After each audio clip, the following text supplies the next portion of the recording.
ওয়া ইন্নাহু লাতানজিলু রাব্বিল আলামিন। আমার বান্দারা, তোমাদের সন্দেহ করার কোনো কারণ নাই।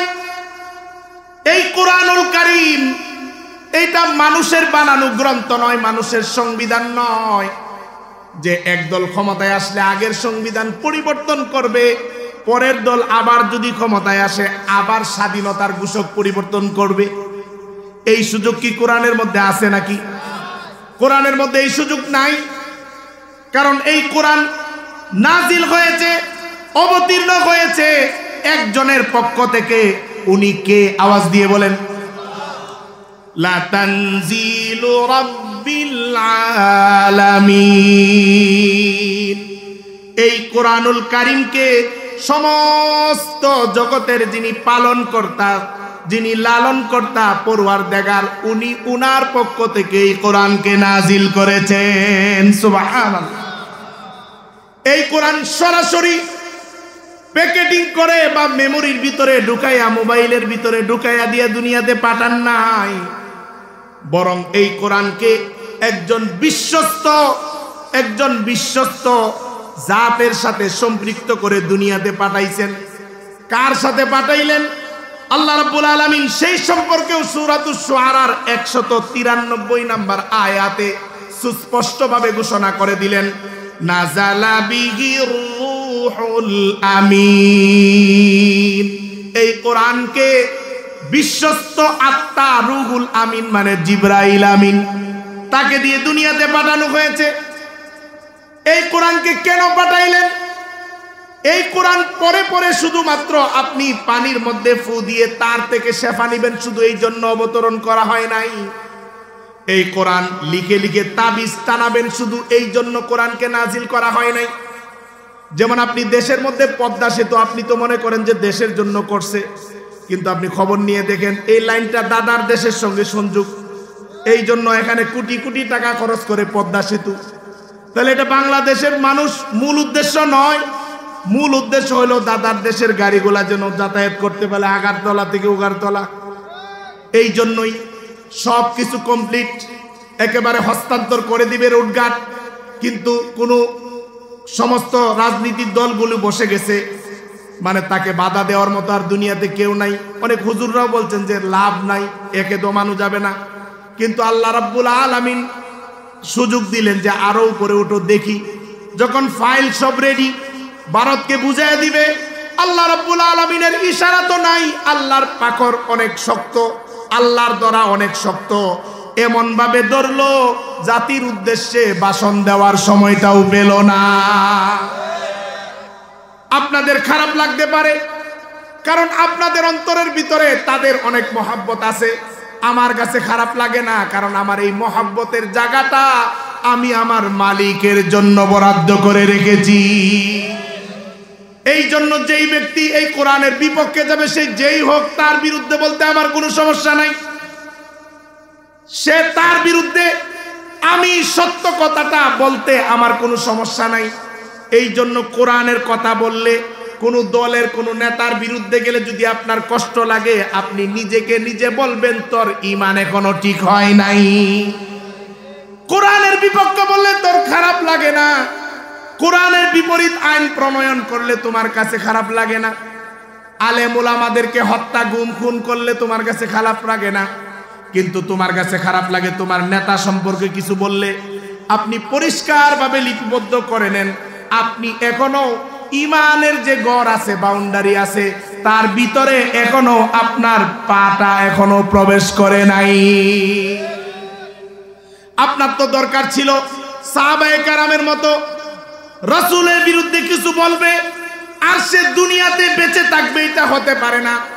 অনেক মানুষ যখন পাওয়া গেছে এরকম কাযযাব নবীর বিরুদ্ধে বলছে, সঙ্গে সঙ্গে তাকে দুনিয়া থেকে উৎখাত করে দেওয়া হয়েছে। জেল ফাঁসির চিন্তা করে নাই, তার ইমানই তাকাজা একটাই, তুই আমার নবীর বিরুদ্ধে বলবি, যেই নবীর জন্য এই দু জাহান, ওই নবীর বিরুদ্ধে বলবি আর দুনিয়াতে বসবাস করবি, এটা হতে পারে না। আমার যাই হবে হোক, কিন্তু তোকে দুনিয়াতে থাকার সুযোগ দেওয়া যাবে না। কিন্তু আমাদের অবস্থা হয়ে গেল কোরআন যেদিকে যাই যাক, হাদিস যেদিকে যাই যাক, হুজুররা যেদিকে যাবে যাক, আমার দল ঠিক থাকতে হবে, আমার নেতাটা ঠিক থাকতে হবে।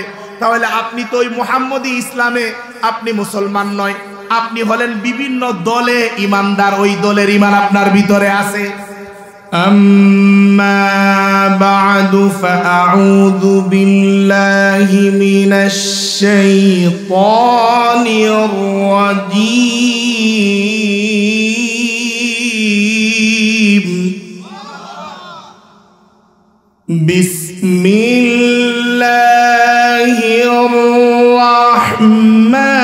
রাহমানির রাহিম।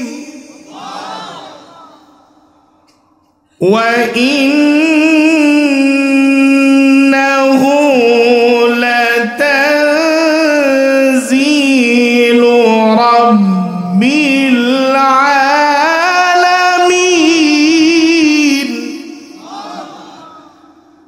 নাযালা বিহি রূহুল আমিন আলা কলবিকা লিতাকুনা মিনাল মুনদিরিন।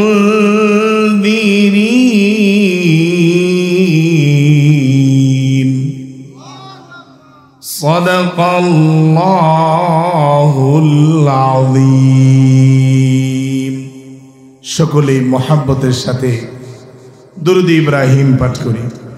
اللهم صل على محمد وعلى آل محمد كما صليت على إبراهيم وعلى آل إبراهيم إنك حميد مجيد.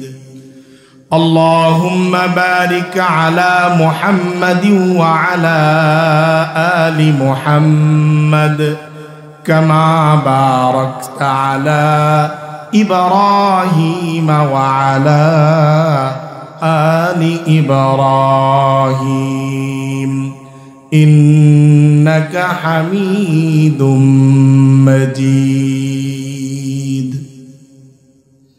الحمد لله। রব্বে কাবার দরবারে অসংখ্য গণিত শুকরিয়া। রব্বুল আলামিন আমাদেরকে দারুল উলুম ইন্টারন্যাশনাল ক্যাডেট মাদ্রাসা এবং মার্কাজুত তালিম মহিলা মাদ্রাসা এবং ছাত্রদের পাগড়ি প্রদান উপলক্ষে আজকের এই ওয়াজ মাহফিলের সম্মানিত সভাপতি মুফতি এমদাদুল হক সাহেব উপস্থিত আছেন এবং অন্যান্য উলামায়ে কেরাম যারা আলোচনা করেছেন। আল্লাহ তাআলা সমস্ত উলামায়ে কেরামদেরকে আল্লাহ তাআলা কবুল আর মঞ্জুর করে নেন। একেবারে শেষ সময়, অল্প সময় আলোচনা হবে। আমি বাস্তবে গভীর রাতে আলোচনা করায় অভ্যস্ত না, সেই জন্য অল্প সময় আলোচনা হবে। যারা দোকানে পাটে ঘাটে আছি, সময় তো এমনিতেও নষ্ট হয়ে যায়। কত যুবক আছে পুরা রাত্রে 2টা 3টা 4টা পর্যন্ত ফেসবুকে অনলাইনে সময় ব্যয় করতেছে। শুধু যুবক নয়, ওই যুবকগুলা তো বৃদ্ধ হয়ে গেছে, অনেক আছে বৃদ্ধ মানুষও। আগে এক সময় দেখতাম বৃদ্ধরা মোবাইল তেমন বুঝে না, এখন বৃদ্ধদেরকেও দেখা যায় চলে রাত্রে 12টা 1টা 3টা চলতেছে মোবাইলে বা অন্যান্য কাজে ব্যস্ত। যাই হোক, সময় তো চলে যায়। এই সময়টাকে একটু মূল্যায়িত করে, একটু মূল্যায়ন করে আমরা যদি এই কোরআনের বাগানে কোরআনের আলোচনার মধ্যে কাটাই, কোরআনের আলোচনা একটু শুনি, আমাদের কি বড় ধরনের কোনো ক্ষতি হয়ে যাবে? এই জন্য এলাকাবাসী যারা আছি, যারা আমরা অনেকেই বাহির থেকে আওয়াজ শুনতেছি, ওয়াজ মাহফিলের বাহিরে যেটা শোনা যায় এটা ওয়াজ না, আওয়াজ। ওয়াজ হচ্ছে যেটা সামনে বসে সাহাবায়ে কেরাম যেভাবে রাসূলুল্লাহ সাল্লাল্লাহু আলাইহি সাল্লামের সম্মুখে বসে ওয়াজ শুনতেন, সেটা নামই ওয়াজ। তাহলে যারা বাহিরে আসি মেহরবানি করে ভিতরে চলে আসি, অল্প সময় আলোচনা হবে। এখানে আমি তো ছোট মানুষ, প্রধান বক্তা আমাকে দিয়ে দিছে, এখানে বড় বড় অনেক মানুষ আছে। আমার বদনসিবের থেকে একটা বদনসিব হলো সব জায়গায় প্রধান বক্তা দিয়ে দেয়। এটা আমার কপাল। আসলে মানুষ যদি কিয়ামতের আগে, মানে কিয়ামতের এটা একটা আলাম, আমি তো ছোট মানুষ, আমাকে ছোট করে নাম দিল হয়, আলহামদুলিল্লাহ। যাই হোক, এটা ওনাদের ধারণা, মোহাব্বত। মুফতি রুহুল আমিন হুজাইফি, সে আমার ছোট, কিন্তু খুব বেশি মোহাব্বত সে আমাকে করে, আমিও করি থাকে। যাই হোক, আল্লাহ রাব্বুল আলামিন আমাদেরকে যেই অল্প সময় আলোচনা করবার মতো, বলার মতো, শোনার মতো তৌফিক দান করেছে, এই জন্য কিছু শুকরিয়া আদায় করার প্রয়োজন আছে না নাই? এই জন্য জবান খুলে দিল উজাড় করে দিয়ে মালিকের দেওয়া জবান, মালিকের দেওয়া শ্বাস, মালিকের দেওয়া এই গলা, মালিকের দেওয়া আওয়াজ দিয়ে মালিকের শুকরিয়া সবাই সমুচ্চ সুরে এক কণ্ঠে একেবারে সমুচ্চ সুরে আওয়াজ দিয়ে বলেন আলহামদুলিল্লাহ। মালিকের দেওয়া আওয়াজ দিয়ে মালিকের শুকরিয়া আদায় করতে কোনো সমস্যা আছে? যারা মালিকের দেওয়া এই গলা দিয়ে মালিকের কথা বলতে যারা নিষেধ করত, কোরআনের সহি কথা বলা থেকে আমাদেরকে বিরত রাখত, আল্লাহ তাআলা যুগে যুগে তো প্রমাণ করেছেন, এই যুগেও এমন ভাবে প্রমাণ করলেন, একজন নয়, সাথে সাথে 300-র উপরে বড় বড় ক্ষমতাধর মানুষ এই দেশ থেকে পলায়ন করছে। এইগুলা অন্যান্য কারণ তো আছেই। আমি যেটা বুঝি ছোট মানুষ হিসাবে, হাজার হাজার ছাত্রদের চোখের পানি, হাজার হাজার উলামায়ে কেরামের চোখের পানি এদের বরবাদ আর ধ্বংসের বড় ধরনের কারণ হয়ে দাঁড়িয়েছে। আমার চোখে দেখা 13 সালে আমি যখন হাটহাজারী মেকলের ছাত্র, তখন যখন 2টা-3টার সময় ঢাকায় ফায়ার হচ্ছে, ছাত্র শিক্ষক সহকারে মসজিদে বসে এমন কান্নাকাটির রোল পড়ে গেল, পুরা এলাকাবাসী জাগ্রত হয়ে গেছে। আমার সেই দিন দিলের মধ্যে আসছিল, এই ছাত্রদের কান্না এটা আরো সে না যায় আর থামবে না। কিন্তু আল্লাহ তাআলা তো বলে দিয়েছেন, আল্লাহু ইস্তাহজিউ বিহিম ওয়া ইয়ামুদ্দুহুম ফি তুগয়ানিহিম ইয়ামাহুন। আল্লাহ তো সুযোগ দেন, একটু সুযোগ দেন, যেহেতু আল্লাহ বানাইছেন বান্দা এটাকে, আল্লাহ আরেকটু সুযোগ দেন, বান্দা আরেকটু গুনার পরেও ফিরে আসে কিনা, ফিরে আসে কিনা, আরেকটু সুযোগ দেন, আরেকটু সুযোগ দেন। এরপরে যখন ফিরে আসে না, ফেরাউনের মতো হয়ে যায়, কালিমা পড়ার সুযোগ পায় না, আগেই দুনিয়া থেকে বিদায় হয়ে যাইতে হয়। আপনারা হয়তোবা নাখুশ হবেন বা আপনাদের দিলে আপনাদের খারাপ লাগবে, খারাপ লাগার কারণ আছে। যেই দিলের মধ্যে মালিককে জায়গা দেওয়ার কথা, যেই দিলের ভিতরে কোরআনকে জায়গা দেওয়ার কথা, ওই দিলের মধ্যে আপনি নেত্রীর নাম লেপন করেছেন। এই অন্তরটার মধ্যে আল্লাহর জায়গা দেওয়ার দরকার ছিল, দরকার ছিল। আমি যদি জীবন চলেও যায়, আল্লাহর নামে জীবন যাবে। আপনার জবান দিয়ে বের হয়, আমি মরলেও জয় বাংলা, বাঁচলেও জয় বাংলা। এই রকম মুসলমান আল্লাহর দরবারে দরকার নাই। আপনি আপনার শয়তানি নিয়ে জাহান্নামে যান, জাহান্নামের জায়গা কি কম আছে নাকি? অনেক জায়গা আছে, আপনি যান, আপনার জন্য জাহান্নামে অনেক জায়গা আছে। যাই হোক, ওই দিকে আমার আলোচনা না, আপনাদেরকে বুঝাবার জন্য বলি যে আল্লাহ রাব্বুল আলামিন যুগে যুগে এটার নজির আগে দেখাইছেন, এখনো মানুষ দেখতেছে, সামনেও দেখবে। তাই বলে আপনারা মনে করিয়েন না দেশ মনে হয় ইসলামের জন্য ফাতা হয়ে গেছে। ৭১-এর সময় যারা মুক্তিযুদ্ধ করছে তারা কোনো মন্ত্রিত্ব পায় নাই। যারা বিদেশে বসে বসে বেতন ভাতা বুক করছে তারা আসিয়া জাতির কান্ডারি হয়ে গেছে। এখনো যারা দেশে আন্দোলন করছে ওদের পদ কম আর চাটুকারদের পদ বেশি। এই জন্য আমি মুসলমান হিসাবে, ইমানদার হিসাবে, আমার ইমান রক্ষার জন্য, আমার এই কোরআনকে সংরক্ষণ করার জন্য, আমার ধর্মকে হেফাজত করার জন্য, আমার ইমান আকীদাকে ধরে রাখার জন্য আমাকে সচেতন থাকতে হবে। অন্যথায় এই যে পরিস্থিতি গেল, গত হয়ে গেল, তার চাইতে আরো কঠিন পরিস্থিতি মুসলমানদের জন্য অপেক্ষা করতেছে। সর্ববৃহৎ ঐক্যের প্রতিষ্ঠান ছিল তাবলীগ, সেই জায়গাটাও তারা ফাটল সৃষ্টি করে দিল। একটা মানুষ সারা জীবনে ছাল লাগাই নাই, তার দেশে আনার জন্য পাগল। আপনি খবর নিয়ে দেখেন, আপনাকে যে আশ্চর্য লাগবে। বিশ্ব আমির আবার ছাল লাগাই নাই, মানে উনি জিম্মাদারিতে কোনোদিন 3 দিনও লাগায় নাই, খবর নেন, চিল্লাও লাগায় নাই। এই লোকটা সারা বৎসর এই মার্কাজে ওই মার্কাজে এখানে ওইখানে জায়গায় বয়ান নুসরত এইটা ওইটাতে ব্যস্ত থাকে। ওই লোকের তাহকিক করার সময় কোথায়? কিন্তু আমাদের মাথায় না না, ওনাকে মানতে হবে। আলেম ওলামারা কি বুঝে? যাই হোক, এটা আলাদা বিষয়। আল্লাহ তাআলা সবাইকে বুঝার তৌফিক দান করুন। কিতাবে গাড়ি পড়লে হয় না, গাড়ি নিজে চালাইতে হয়। কোরআন হাদিস শুধু এমনি হইলে হবে না, আলেম হইলে হয় না। কোরআন হাদিসে উলামায়ে কেরাম এখানে আছেন, বৎসর কি বৎসর রিচার্জ করতে হয় কোরআন হাদিস, আর নাহলে কোরআনের সঠিক জ্ঞান আসে না। এই জামাতের তাবলীগে ফাটল ছিল না যতদিন না উসুলের উপরে ছিল, অর্থাৎ মাসলা মাসাইল বয়ান করে নাই। মাসলা মাসাইল তো আপনাদের জিম্মাদারি না। আপনারা যখন ওইটা নিয়ে টানাটানি করলেন, এখন আমাদের আপন ভাই কয় না ওর পিছনে নামাজ পড়বো না, কেরে ওই ওয়াজাহাতে আমি এত কিরে ভাই, এই নাম দিতে কে বললো আপনাদের? আল্লাহ তাআলা এই দুনো জামাতকে এক করে দেন, সকলে বলেন আমিন। আবার যেন দুনো জামাত এক প্লেটে খানা খাইতে পারে, মেহনত করতে পারে এবং ইজতেমাও একসাথে করতে পারে, ওই ব্যবস্থা আল্লাহ তাআলা করে দিন। আমরা আমাদের ভাইদের সঙ্গে খানা খাইতে চাই, আমরা আমাদের ভাইদেরকে নিয়ে চলতে চাই। তার অর্থ এই নয় আপনি কোরআন অপব্যাখ্যা করবেন আর আমি আপনার অনুসরণ করব, এটা হতে পারে? কারণ এই কোরআন এটা সামান্য কোরআন নয়। কোরআনের আলোচনাই শুনতেছিলেন আপনারা। এই কোরআন মানুষের বানানো কিছু নয়। জায়গায় জায়গায় আল্লাহ বলেছেন, আমি যে আয়াতগুলা তেলাওয়াত করলাম সূরাতুশ শুআরা 191, 92, 93 নাম্বার আয়াত, এইগুলা আল্লাহ রাব্বুল আলামিন সেই জায়গার ভিতরে সুস্পষ্ট ভাষায় ঘোষণা দিলেন কোরআন সম্পর্কে। মানুষ দ্বিধাদ্বন্দ্ব করতে পারে যে কোরআন এটা কে নিয়ে আসলো, যেমন মক্কাবাসীরা দ্বিধাদ্বন্দ্ব করত, কিন্তু আল্লাহ রাব্বুল আলামিন এখানে প্রমাণ হিসাবে রেখে দিলেন।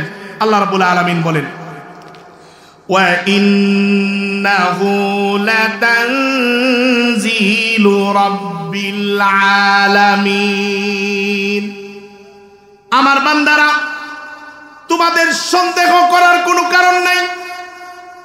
এই কোরআনুল কারীম এইটা মানুষের বানানো গ্রন্থ নয়, মানুষের সংবিধান নয় যে একদল ক্ষমতায় আসলে আগের সংবিধান পরিবর্তন করবে, পরের দল আবার যদি ক্ষমতায় আসে আবার স্বাধীনতার ঘোষক পরিবর্তন করবে। এই সুযোগ কি কোরআনের মধ্যে আছে নাকি? কোরআনের মধ্যে এই সুযোগ নাই। কারণ এই কোরআন নাজিল হয়েছে, অবতীর্ণ হয়েছে একজনের পক্ষ থেকে। উনি কে? আওয়াজ দিয়ে বলেন, লা তানজিলু রাব্বিল আলামিন। এই কোরআনুল কারীমকে সমস্ত জগতের যিনি পালন কর্তা, যিনি লালন কর্তা, পরওয়ারদিগার, উনি উনার পক্ষ থেকে এই কোরআনকে নাজিল করেছেন। সুবহানাল্লাহ। এই কোরআন সরাসরি প্যাকেটিং করে বা মেমোরির ভিতরে ঢুকাইয়া, মোবাইলের ভিতরে ঢুকাইয়া দিয়ে দুনিয়াতে পাঠান নাই, বরং এই কোরআনকে একজন বিশ্বস্ত জাতের সাথে সম্পৃক্ত করে দুনিয়াতে পাঠাইছেন। কার সাথে পাঠাইলেন? আল্লাহ রাব্বুল আলামিন সেই সম্পর্কেও সূরাতুশ শুআরার 193 নাম্বার আয়াতে সুস্পষ্টভাবে ঘোষণা করে দিলেন, নাযালা বিহির রূহুল আমিন। এই কোরআনকে বিশ্বস্ত আত্মা রুহুল আমিন মানে জিবরাইল আমিন, তাকে দিয়ে দুনিয়াতে পাঠানো হয়েছে। এই কোরআনকে কেন পাঠাইলেন?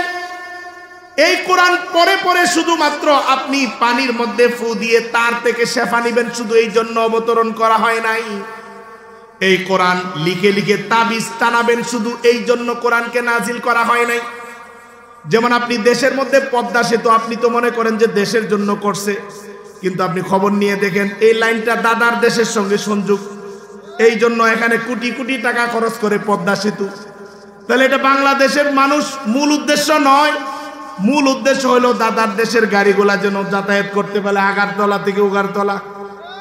এই জন্যই সব কিছু কমপ্লিট, একেবারে হস্তান্তর করে দিবে রুটঘাট, কিন্তু কোনো সমস্ত রাজনীতির দলগুলো বসে গেছে, মানে তাকে বাধা দেওয়ার মতো আর দুনিয়াতে কেউ নাই। অনেক হুজুররাও বলছেন যে লাভ নাই, একে দমানো যাবে না, কিন্তু আল্লাহ রাব্বুল আলামিন সুযোগ দিলেন যে আরো উপরে উঠো দেখি। যখন ফাইল সব রেডি, ভারতকে বুঝাইয়া দিবে, আল্লাহ রাব্বুল আলামিনের ইশারা তো নাই, আল্লাহর পাকড় অনেক শক্ত, আল্লাহর ধরা অনেক শক্ত, এমন ভাবে ধরলো জাতির উদ্দেশ্যে ভাষণ দেওয়ার সময়টাও পেল না। আপনাদের খারাপ লাগতে পারে, কারণ আপনাদের অন্তরের ভিতরে তাদের অনেক মহব্বত আছে। আমার কাছে খারাপ লাগে না, কারণ আমার এই মহব্বতের জায়গাটা আমি আমার মালিকের জন্য বরাদ্দ করে রেখেছি। এই জন্য যেই ব্যক্তি এই কোরআনের বিপক্ষে যাবে, সে যেই হোক, তার বিরুদ্ধে বলতে আমার কোনো সমস্যা নাই। সে তার বিরুদ্ধে, আমি সত্য কথাটা বলতে আমার কোনো সমস্যা নাই। এই জন্য কোরআনের কথা বললে, কোনো দলের কোনো নেতার বিরুদ্ধে গেলে যদি আপনার কষ্ট লাগে, আপনি নিজেকে নিজে বলবেন তোর ঈমান এখনো ঠিক হয় নাই। কোরআনের বিপক্ষে বললে তোর খারাপ লাগে না, কোরআনের বিপরীত আইন প্রণয়ন করলে তোমার কাছে খারাপ লাগে না, আলেম ওলামাদেরকে হত্যা গুম খুন করলে তোমার কাছে খারাপ লাগে না, কিন্তু তোমার কাছে খারাপ লাগে তোমার নেতা সম্পর্কে কিছু বললে। আপনি পরিষ্কারভাবে লিপিবদ্ধ করে নেন, আপনি এখনো ইমানের যে গড় আছে, বাউন্ডারি আছে, তার ভিতরে এখনো আপনার পাটা এখনো প্রবেশ করে নাই। আপনার তো দরকার ছিল সাহাবায়ে কেরামের মতো রাসূলের বিরুদ্ধে কিছু বলবে আর সে দুনিয়াতে বেঁচে থাকবে, এটা হতে পারে না। অনেক মানুষ যখন পাওয়া গেছে এরকম কাযযাব নবীর বিরুদ্ধে বলছে, সঙ্গে সঙ্গে তাকে দুনিয়া থেকে উৎখাত করে দেওয়া হয়েছে। জেল ফাঁসির চিন্তা করে নাই, তার ইমানই তাকাজা একটাই, তুই আমার নবীর বিরুদ্ধে বলবি, যেই নবীর জন্য এই দু জাহান, ওই নবীর বিরুদ্ধে বলবি আর দুনিয়াতে বসবাস করবি, এটা হতে পারে না। আমার যাই হবে হোক, কিন্তু তোকে দুনিয়াতে থাকার সুযোগ দেওয়া যাবে না। কিন্তু আমাদের অবস্থা হয়ে গেল, কোরআন যেদিকে যাই যাক, হাদিস যেদিকে যাই যাক, হুজুররা যেদিকে যাবে যাক, আমার দল ঠিক থাকতে হবে, আমার নেতাটা ঠিক থাকতে হবে। তাহলে আপনি তো ওই মুহাম্মদী ইসলামে আপনি মুসলমান নয়, আপনি হলেন বিভিন্ন দলে ইমানদার, ওই দলের ইমান আপনার ভিতরে আছে। মানুষে বললে বলে যে না, উনি তো জায়নামাজ আছে, জায়নামাজ কই পাইলো না, উনি তো তাহাজ্জুদ গুজার, উনি তো কোরআন শরীফ পড়ে, কোরআন শরীফ না জায়নামাজ না। আশ্চর্য হালত। যাই হোক, ওইগুলা বললে আপনারা দিল খারাপ করবেন। এই যে আসার সময় কাউন্টারে এক লোককে বললাম, উনি বললেন হুজুর এটা ঠিক বললেন না। আমি বলছি আপনি বসতে পারবেন, আপনি এখানে আধা ঘন্টা এই দলের আগা টু একেবারে শেষ পর্যন্ত সমস্ত ইতিহাস আমার জানা আছে। স্বাধীন দেশ কিভাবে হয়েছে, আগে কি ছিল, কয়টা দল পরিবর্তন হয়েছে, কয়টা নেতাকে কিভাবে হত্যা করা হয়েছে, সমস্ত ইতিহাস আমার কাছে আছে। আমার সঙ্গে কথা বললে আপনাকে হিসাব করে কথা বলতে হবে। এই দেশের ইতিহাস আমার ভালোভাবে জানা আছে। ওনার আওয়াজটা বন্ধ হয়ে গেল, উনি মনে হয় কোনো কর্মী ছিলেন, উত্তেজিত হয়ে গেলেন। কয় না, ওনার তো দোষ নাই, ওনার কর্মীরা খাইছে টাকা, কোটি কোটি টাকা ওনার কর্মীরা খাইছে। কর্মীদের সন্তানের আমেরিকায় 11টা বাড়ি আছে না। আল্লাহ রাব্বুল আলামিন বলেন, এই কোরআনকে আপনার কলমের উপরে আমি আল্লাহ অবতীর্ণ করেছি। কেন অবতীর্ণ করেছি? লিতাকুনা মিনাল মুনদিরিন, আপনি যেন ভীতি প্রদর্শনকারী হতে পারেন। অর্থাৎ আপনার উম্মতদেরকে আপনি ভীতি প্রদর্শন করবেন। ভীতি প্রদর্শন করলে হবেটা কি? আল্লাহ রাব্বুল আলামিন অন্য জায়গার ভিতরে পরিষ্কার ভাষায় বলেছেন কোরআনকে কেন অবতীর্ণ করলেন। আল্লাহ রাব্বুল আলামিন একেবারে সুস্পষ্টভাবে সূরাতু ইব্রাহিমের 1 নম্বর আয়াতে আল্লাহ রাব্বুল আলামিন পরিষ্কার ভাষায় বলে দিয়েছেন এই কোরআনকে কেন নাজিল করেছেন। আলিফ লাম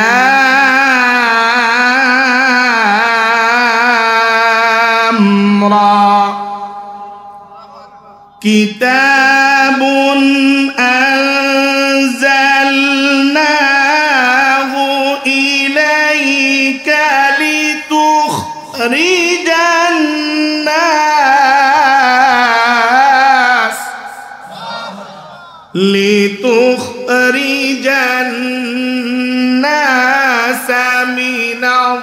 যুলুমাতি ইলান নূর। এই আয়াতে কারিমার মধ্যে রব্বুল আলামিন আপনার প্রভু, আমার প্রভু শুধু এমন নয়, পুরা দুনিয়াকে যিনি পরিচালনা করেন নিজের কুদরতের মাধ্যমে, ওই মালিকের নামটা একটু মহব্বতে আবার বলেন, উনি কে? সে আল্লাহ রাব্বুল আলামিন সুস্পষ্ট ভাষায় উনার ভাষায় বর্ণনা করতেছেন, আমার বান্দারা কোরআন আমি কেন অবতীর্ণ করেছি। কিতাবুন আনজালনাহু ইলাইক, এমন কিতাব আমি আপনার কাছে অবতীর্ণ করেছি, নাজিল করেছি। এই কিতাবটাকে কেন নাজিল করলেন? লিতুখরিজান নাসা মিনায-যুলুমাতি ইলান নূর। এই কিতাবের মাধ্যমে, এই কিতাবের হেদায়াতের মাধ্যমে, এই কিতাবের নূরের মাধ্যমে আপনি মানুষদেরকে অন্ধকার থেকে, পাপাচার থেকে, গুনার রাস্তা থেকে বের করে আপনি আলোর রাস্তা দেখাবেন, হেদায়েতের রাস্তা দেখাবেন, জান্নাতের রাস্তা দেখাবেন। এই জন্যই আমি আল্লাহ রাব্বুল আলামিন এই কোরআনুল কারীমকে এই দুনিয়াতে অবতীর্ণ করেছি। আল্লাহু আকবার।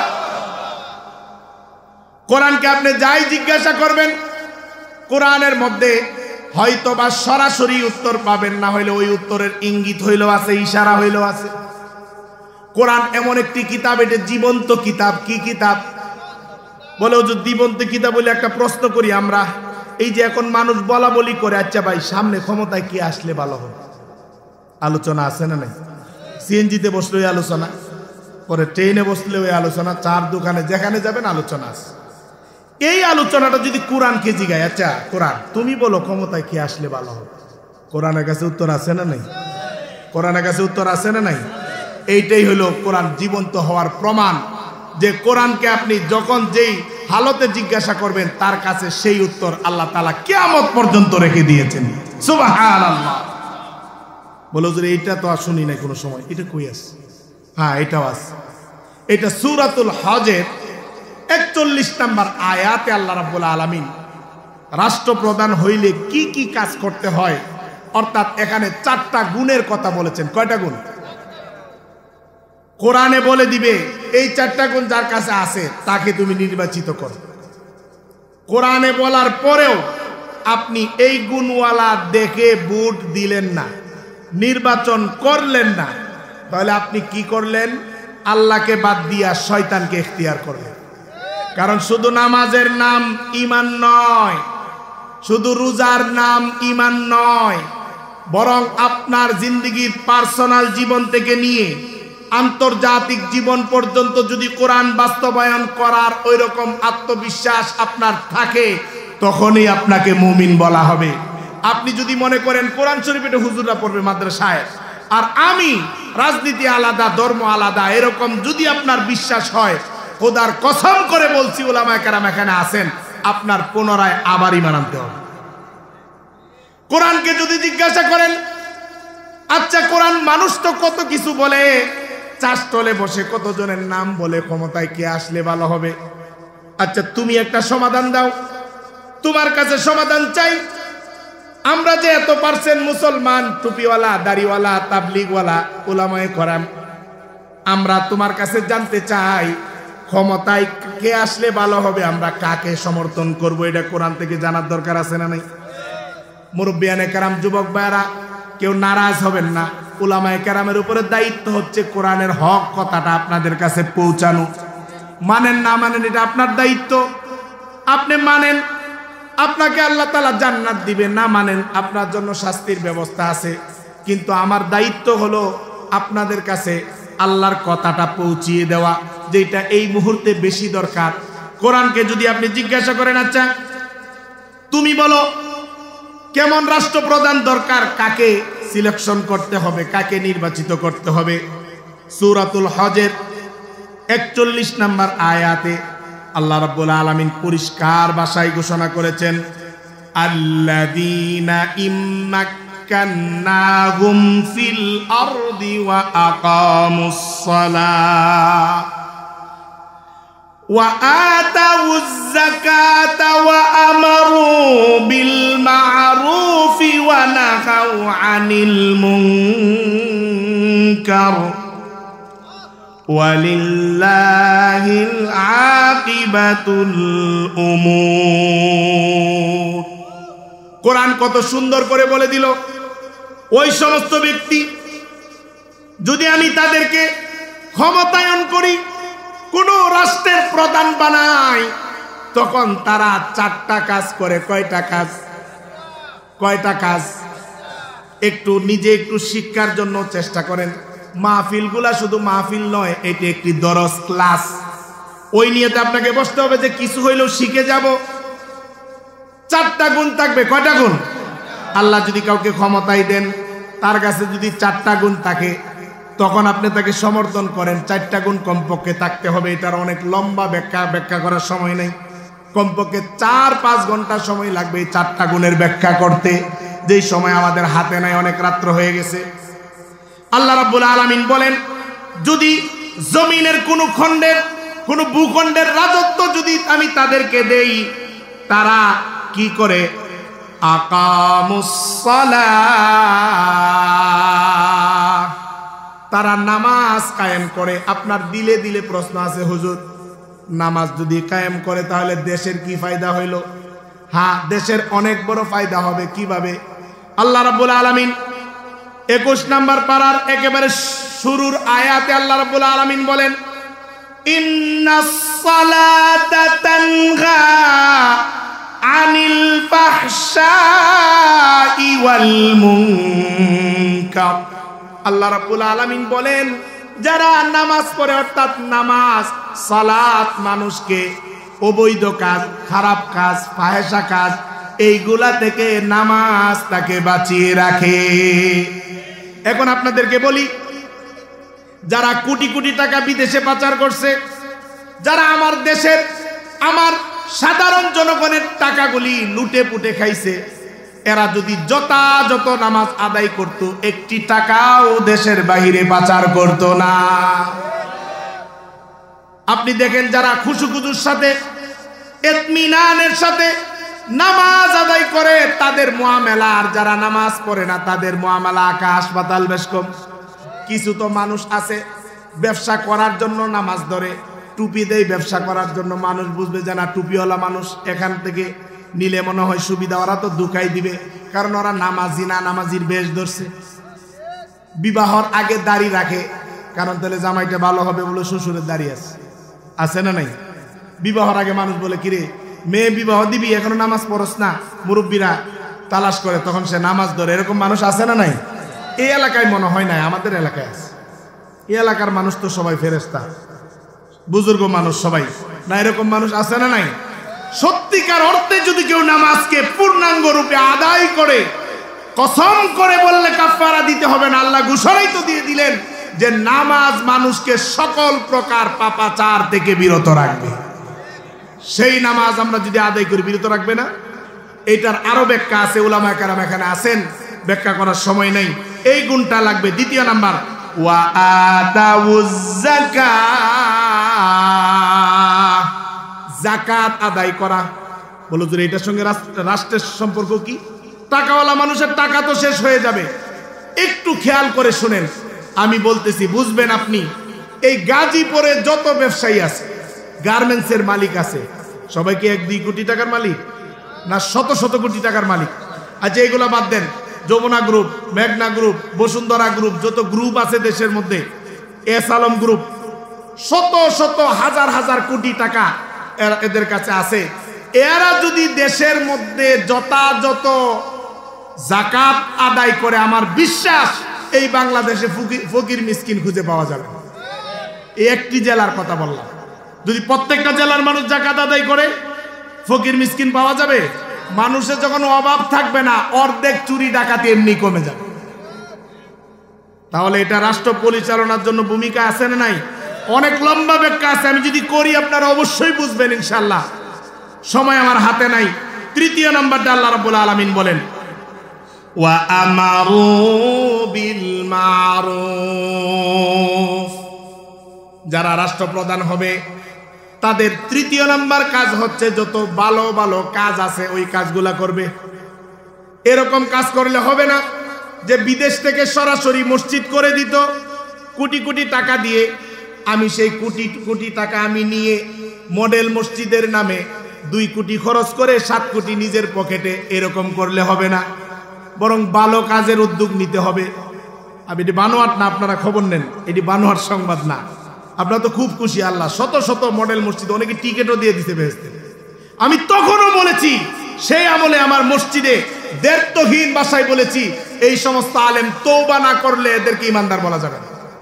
জান্নাতের টিকিট বিক্রি করতে কে বলছে? আমাকে যদি আপনি বলেন জান্নাতের টিকিট বিক্রি করেন, জায়েজ হবে? আমি যদি এই যে মুরব্বী হুজুর এখানে আছেন, ওনাকে যদি জান্নাতের টিকিট বিক্রি করি, হবে? জান্নাতের টিকিট বিক্রি করার দায়িত্ব আমার। জান্নাতের টিকিট তো মালিক নিজে বন্টন করবেন।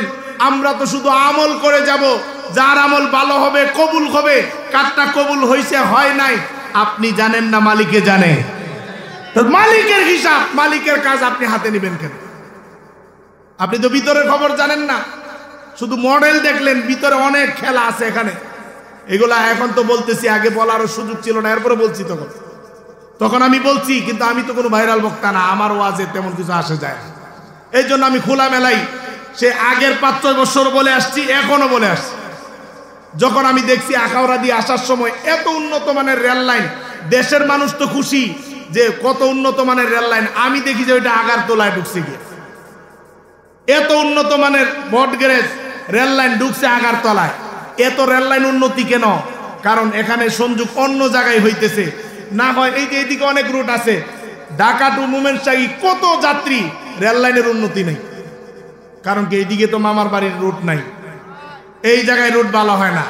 যে জায়গায় মামার বাড়ির রুট আছে, দাদার রুট আছে, ওই জায়গায় খুব উন্নত।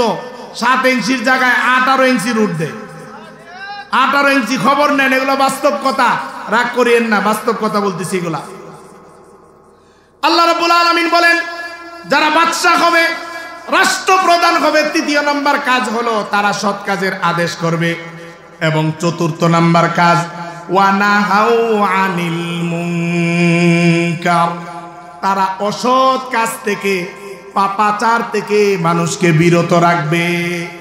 এরকম নয় যে এসালম গ্রুপ ব্যাংক থেকে কোটি কোটি টাকা নিয়ে গেল, তার মামলাবদ্ধ করে ব্যাংকে হুকুম দেওয়া যে আরো টাকা দে তাকে, কারণ সে আমার সহকারী, টাকা আরো লাগবে, আরো কোটি কোটি টাকা দে। বলে যে মানুষ তো ব্যাংকে টাকা পায় না, মানুষ মারা যাক আমার সমস্যা, মানুষ মইরা যাক আমার সমস্যা না।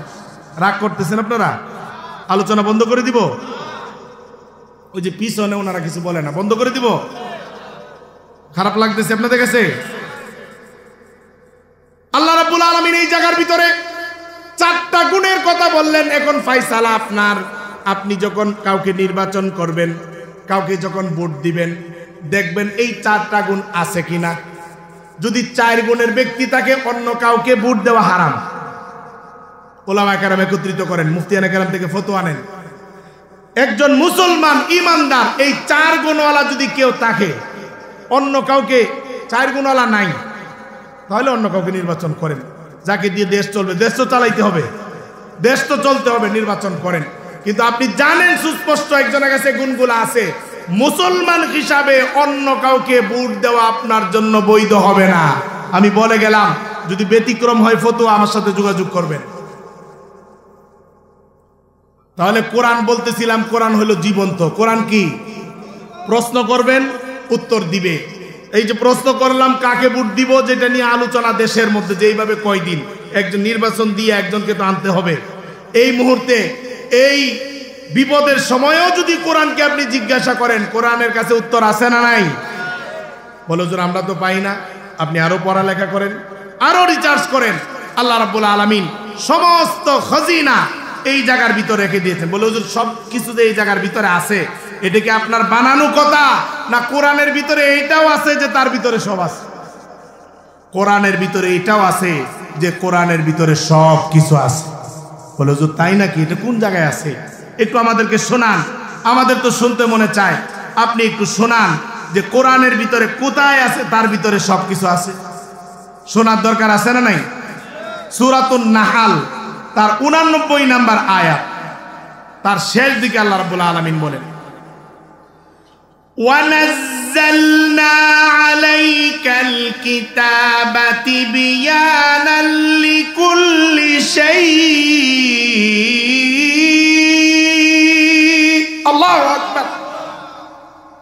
আল্লাহ রাব্বুল আলামিন বলেন, আমি আপনার উপরে কিতাব নাজিল করেছি, যেই কিতাবের মধ্যে তিবিয়ানাল লিকুল্লি শাই, প্রত্যেকটা জিনিসের সমাধান, প্রত্যেকটা জিনিসের বয়ান বর্ণনা আমি আল্লাহ রাব্বুল আলামিন এই কোরআনুল কারীমের ভিতরে সংরক্ষণ করে রেখেছি। কিন্তু আমাদের তো সেই জ্ঞান নাই। আমাদের নামের শুরুতে মুফতি, মুহাদ্দিস, আল্লামা, কিন্তু আমাদের ওই পরিমাণ জ্ঞান নাই যে কোরআনকে পরিপূর্ণভাবে বোঝা যাবে। কারণ সাহাবায়ে কেরাম এই বই করতেন, মনে হয় ভুল হয়ে গেছে, মনে হয় ভুল হয়ে গেছে। আর কোথায় সাহাবায়ে কেরাম, আর কোথায় আমরা? আরে তায়েফের ময়দানে যখন নাকি রাসূলুল্লাহ দাওয়াত নিয়ে গেলেন, ওনাকে যখন নাকি নির্যাতন করলো, লম্বা কাহিনী আপনারা জানেন। আল্লাহ রাসূল সাল্লাল্লাহু আলাইহি সাল্লাম তখন কি বললেন? আল্লাহ রাসূল বললেন, আল্লাহ দুফা কুওয়াতি, আল্লাহুম্মা দুফা কুওয়াতি। আল্লাহ, আমার শক্তি কম, আমার দাওয়াতের সমস্যা, আমি কমজোর, এদের দোষ নাই। দেখেন রাসূলুল্লাহ নিজেকে দুর্বল বলতেছেন, ওনার দাওয়াতের যে কৌশল আছে এটার ভিতরে দুর্বলতা বলতেছেন। কিন্তু আমাদের অবস্থা হলো, যদি 3 চিল্লা আর 1 সাল লাগাই, পরে আর দেশের মানুষকে গনার টাইম। আলেম ওলামা রাখ, আলেম ওলামা কি, উনি কি সাল লাগাইছে? চিল্লাই গেছে? আল্লাহ রাসূল চিল্লাই গেছেন? আল্লাহ রাসূল চিল্লাই গেছেন না? উলামায়ে কেরাম একটা কাজের ধরন তৈরি করলেন, এটা উলামায়ে কেরাম তৈরি করছেন। ইলিয়াস আলাইহির রাহমা, আল্লাহ তাআলা ওনাকে জান্নাতবাসী করুক। সাধারণ মানুষকে কিভাবে ব্যাপকভাবে দ্বীনের সঙ্গে সম্পৃক্ত করা যায়, এই নিয়মটা কে বাহির করছে? একজন আলেম। কে বাহির করছে? আপনি যদি ওই দাওয়াতের মেহনত করে আলেমকে আপনার হিসাবে না ধরে, আপনি বুঝে নেবেন দাওয়াতেও আপনাকে ধরে নাই, দাওয়াত আপনাকে ধরে নাই। আল্লাহ তাআলা আমাদেরকে এই কথাগুলি বুঝার মতো তৌফিক দান করুন। আমি বলতেছিলাম, এই কোরআনের ভিতরে সবকিছুর সমাধান আছে না নাই? এই কোরআনের ভিতরে সবকিছুর সমাধান রেখে দিয়েছেন কে? আপনি যদি হেদায়েত তালাশ করেন, এই কোরআনের মধ্যেই হেদায়েত আছে। এটা আল্লাহ রাব্বুল আলামিন সূরাতু বনি ইসরাঈলের মধ্যে বলে দিয়েছেন। আল্লাহ রাব্বুল আলামিন সূরাতু বনি ইসরাঈলের 9 নম্বর আয়াতে বলেছেন, ইন্না হাযাল কুরআনা ইয়াহদি লিল্লাতী হিয়া আকওয়াম ওয়া ইউবাশশিরুল মুমিনিন। আল্লাহু আকবার।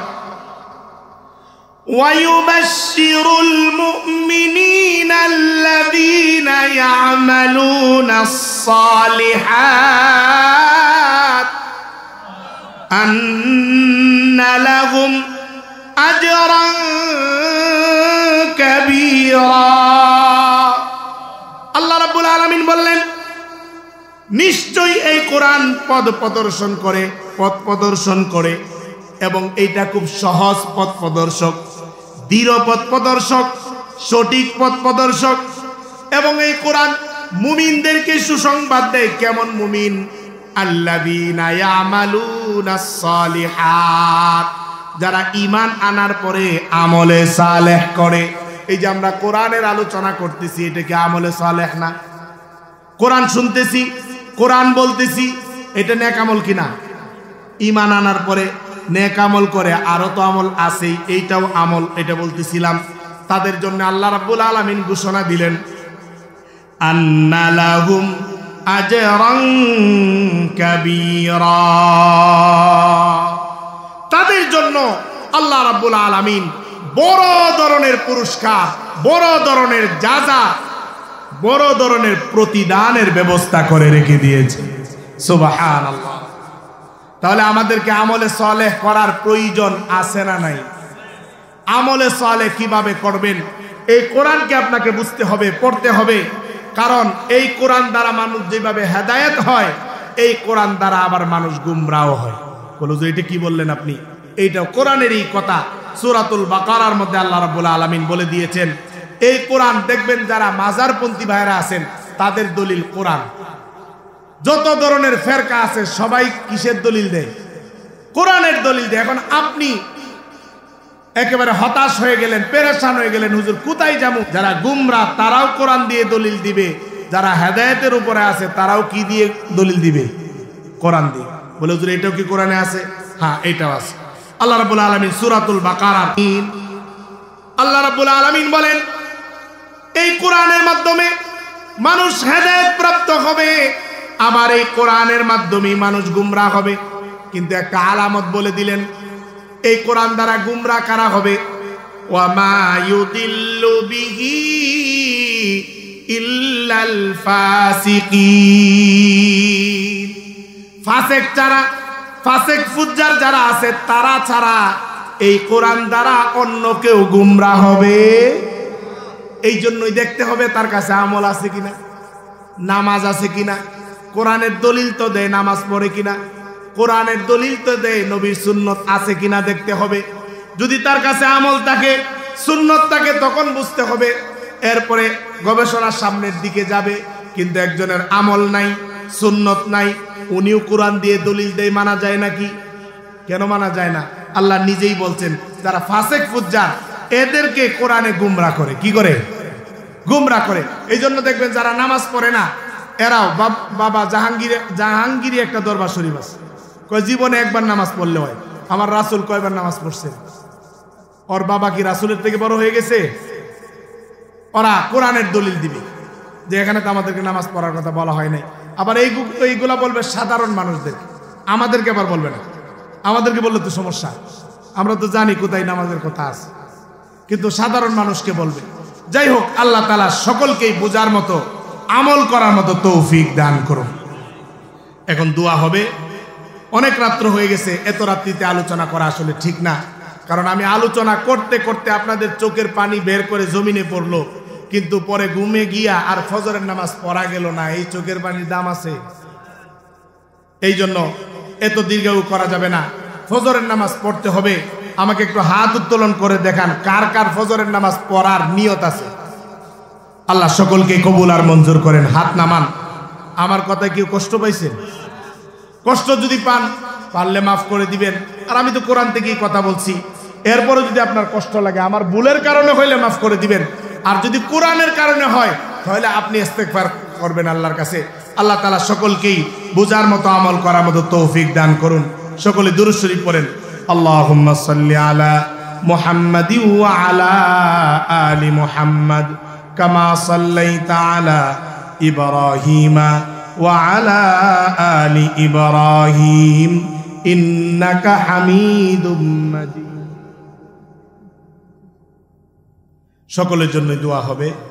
গভীর রাত্রি যখন হয়ে যায় তখন আল্লাহ রাব্বুল আলামিনের রহমত বরকত একেবারে নিচের আসমানে চলে আসে।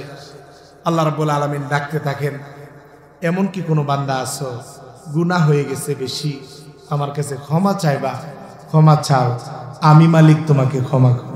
সুবহান। এমন কি কেউ আছো অভাবে আছো, দুনিয়ার কেউ তোমার সাহায্য করে না, আমার কাছে চাও, আমি আল্লাহ তোমাকে সাহায্য করব।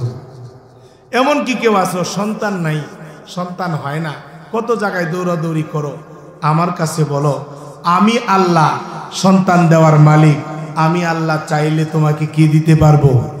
সন্তান দিতে পারবো। এই জন্য মালিকের কাছে চাওয়ার দরকার আছে না নাই? মালিকের কাছে চাওয়ার দরকার আছে না নাই?